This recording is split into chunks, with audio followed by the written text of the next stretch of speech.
m'appelle Lucien Castantello, je suis britannique de l'origine. J'ai passé 21 ans et puis depuis j'ai vécu plutôt aux États-Unis. Donc j'ai vécu plus aux États-Unis qu'en Angleterre. Euh, mais à peu près,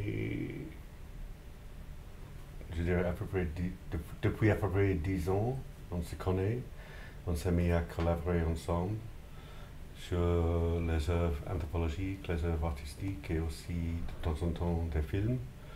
Je pense que le premier long métrage sur lequel on a collaboré, c'est Léviathan, qui est venu ici en 2013, je crois. Et on est encore là. Donc, entre-temps, on a fait d'autres films, d'autres œuvres d'art ou installations. Mais en tant qu'anthropologue, cinéaste ou artiste, on est un peu à mi-chemin entre les sciences sociales et les arts. Alors moi je suis Verena Paravel. Donc j'ai aussi une formation universitaire et je me suis mis à faire des films très tard. Donc c'était après ma thèse. Je suis partie aux États-Unis et j'ai décidé que le monde universitaire me convenait peu. Et c'était pas du tout une façon pour moi heureuse de réfléchir ou d'essayer de comprendre des choses. Et donc j'avais très très envie d'essayer de comprendre, de m'interroger avec d'autres outils que le langage. Et j'avais une vague idée que possiblement avec du son et des images, il y aurait un moyen pour moi en tout cas d'essayer. Et donc j'ai rencontré Lucien à Harvard. Et en fait on a commencé on a regardé, il m'a filé une caméra, donc j'ai fait mon premier film qui s'appelle Foreign Parts, avec aussi un autre réalisateur, JP Sniadecki. Et c'était assez... je pense que j'avais à peu près trouvé, puis ensuite on s'est mis à bosser ensemble. Et c'est vrai qu'on a une façon de travailler tous les deux qui est extrêmement fluide et tacite, ce qui est apparemment hyper rare, parce que tous les gens qui ont en tout cas des égos de réalisateurs qui aiment en fait trouvent que c'est super compliqué de collaborer. Or nous on a un fonctionnement incroyablement simple et je pense qu'on est comme tous les deux, on a une formation d'anthropologue. En fait, et en même temps qu'on n'a aucune révérence envers la discipline, ni envers le cinéma, puisqu'on est tous les deux très peu cinéphiles au fond. Du coup, on se rejoint sur ce terrain-là, en tout cas, qui fait que quand on bosse, on a la même volonté de travailler longtemps, d'essayer de comprendre, on a les mêmes réflexes, on va les plis mentaux qui font qu'on va chercher un peu de la même façon.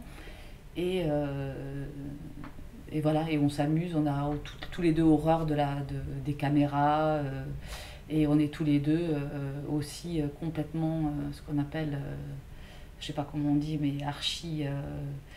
on veut faire notre son tout seul, on veut filmer on veut monter nos films nous-mêmes, alors qu'on n'a rien appris et que on n'a jamais fait d'école de cinéma, contrairement à vous. Voilà.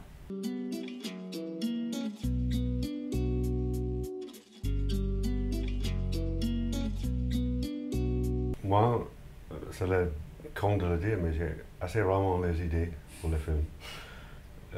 J'ai assez rarement les idées tout court, mais je ne m'intéresse pas trop aux films. Et Verena, par contre, même si elle se dit très peu cinéphile, elle ne peut pas s'empêcher d'avoir à peu près 1000 idées par jour. Pour moi, la plupart de tes idées sont assez connes. Ouais, pour moi aussi. 10 ans plus tard, oui. Mais au moment où tu les as, ils sont tous géniaux. Non, sur 10 idées. Pourquoi? C'est pas génial. Sur 10 idées, il y en a 9 de En tout complètement. cas, je ne sais pas, on avait en tête plusieurs idées, mais effectivement, moi, j'ai pas vraiment une mémoire très fiable. Mais dans ma mémoire, tu étais à Vienne pendant la Biennale et tu parlais aux copains et copines et quelqu'un t'a fait rappeler, si ça se dit, se souvenir de ce fait divers. Et tu avais 10 ans à l'époque et donc tu te souvenais de ce monsieur Sagawa et tu m'as envoyé, pas un lien, mais tu m'as envoyé quelque chose par mail, j'étais pas là, j'étais à Boston. Donc on a commencé à penser peut-être, donc tu as appris qu'il est toujours vivant, ça faisait des décennies depuis Oui, que je tu n'as pas l'avais pensé à oublié. lui. Tandis qu'à 10 ans, tu avais vraiment peur que tu allais le rencontrer à l'angle de ta rue à Toulouse, quoi. Et puis, ça c'était il y a 4 ans, quelque chose comme ça. Et on était déjà peut-être en train de travailler au Japon sur d'autres projets, surtout une commission d'art sur Fukushima et sur ce qu'on appelle l'Anthropocène, qu'on a fait d'ailleurs depuis, qui s'appelle Art Humanity. C'est une énorme installation sur les façades des bâtiments.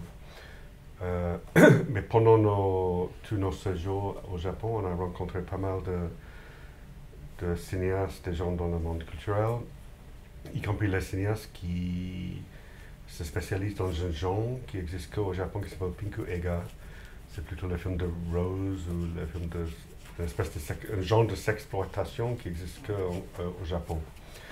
Il y a presque mort maintenant, donc il y avait les salles, Du soft porn. du soft porn, ils ont toujours tourné en 35, c'était vraiment en pellicule, en argentique, pardon. Et il y avait des réseaux de cinéma que pour Pinkuega, tous les films ont été tournés en 3 jours, 5 jours maximum. Ils ont dû avoir 3 scènes de cul, sinon il y avait une liberté énorme pour les réalisateurs. Donc tous les plus grands réalisateurs japonais ont coupé leurs dents, comme on dit en anglais. Ils ont commencé avec ce genre de Pinkuega. C'est leurs premières armes, on dit en C'est français. les premières armes. Et donc on s'intéressait beaucoup à ça, on a vu pas mal de films, on a rencontré quelques réalisateurs du Pinkuega qui existaient toujours mais qui vieillissaient, y compris un fameux cinéaste qui s'appelle Sato Hisayasu, qui est peut-être le plus abject, horrible, horrifique, bestial, misogyne, de tout ce qui reste. Et lui, il a pas mal bossé avec cette personne, Issei Sagawa, qui était acteur dans quelques de ses films. Et puis, donc on a fait sa connaissance et effectivement, on lui a demandé si on pouvait rencontrer Sagawa-san par lui. Et je pense qu'après qu'on a dîné ensemble, un énorme dîner de sushi, on avait des doutes parce qu'il était plus malade il était beaucoup plus malade qu'il a eu un AVC, il est devenu diabète, il ne parlait pas beaucoup, donc il était d'une énorme sensibilité, mais il était assez laconique. Donc on s'intéressait vraiment à essayer de faire quelque chose sur lui, avec lui, qui était complètement différent de tout ce qu'on a vu, qui date depuis entre 81 et il y a 10 ans. Mais on doutait si ce serait vraiment possible avec son quasi-incapacité de parler. Mais bon, c'est pas tout de le rencontrer, en fait. C'est qu'en fait, lui en soi, c'était pas. L'idée, c'est pas de faire un film sur un cannibale, absolument. C'est qu'en le rencontrant, on se rend compte qu'avec cet homme, il y a la possibilité de réfléchir à quelque chose qui nous concerne tous, qui fait référence à notre passé, puisque voilà, le cannibalisme, c'est quand même quelque chose qui a été répandu en fait à travers la planète et à peu près qui a concerné à peu près toutes les sociétés à un moment donné de l'histoire. Donc c'est quand même une réflexion importante. Et puis surtout, c'est pas tous les jours qu'on a l'occasion d'être face à un cannibale, donc quelqu'un qui est passé à l'acte et qui a encore la volonté et le désir d'en parler. Et puis, donc en s'intéressant à son cas, on se rend compte que tout ce qui a été fait un peu sur lui, c'est des documentaires super sensationnalistes, et que en fait, dans l'histoire du cannibalisme, que ce soit dans la littérature anthropologique ou au cinéma, dans le documentaire, en fait, on s'intéresse jamais au désir subjectif du cannibale. Donc c'était là l'occasion, en fait, d'essayer de comprendre son désir, voilà, sans s'en remettre à tous ces clichés qui existent déjà, racistes, etc. sur lui. Donc avec cette espèce de contrat entre nous, qu'on n'irait pas sur cette voie-là du sensationnel, et comme ça. Donc il y avait une vraie interrogation de notre part. Je ne sais pas si on lui a promis quoi que ce soit. Je sais pas si... Je pense pas qu'on ait jamais dit qu'on ne ferait pas un film sensationnaliste. Si. Je pense que dans nos discussions, il a compris qu'en fait que ce qu'on recherchait, c'était d'être avec lui, et que si lui avait envie de s'interroger en fait sur son propre... Je pense qu'il n'y avait pas de...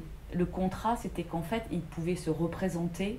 C'était peut-être la dernière occasion qu'il avait de se d'être représenté, et qu'en fait on lui imposait rien, et que en fait il pouvait se montrer comme il avait envie de se montrer. S'il avait envie de jouer son rôle de cannibale, il pouvait le faire, et on était là pour recevoir ce rôle-là qu'il voulait se donner. S'il avait envie de se confier, on était là aussi. S'il avait envie de s'inventer, on était là aussi. C'est-à-dire qu'on était aussi prêts. S'il avait eu envie de s'inventer complètement, on était là aussi. C'est-à-dire lui donner l'occasion d'être représenté, non pas tel que il avait... Tu vois, enfin, on l'avait déjà obligé à jouer ce rôle-là de cannibale, et de le rejouer, de le surjouer. On lui donnait une autre opportunité. Et en lui donnant cette opportunité, au fond, on interrogeait son être. Et lui, ça lui donnait une occasion d'avoir un peu de réflexivité par rapport à son acte aussi. D'accord.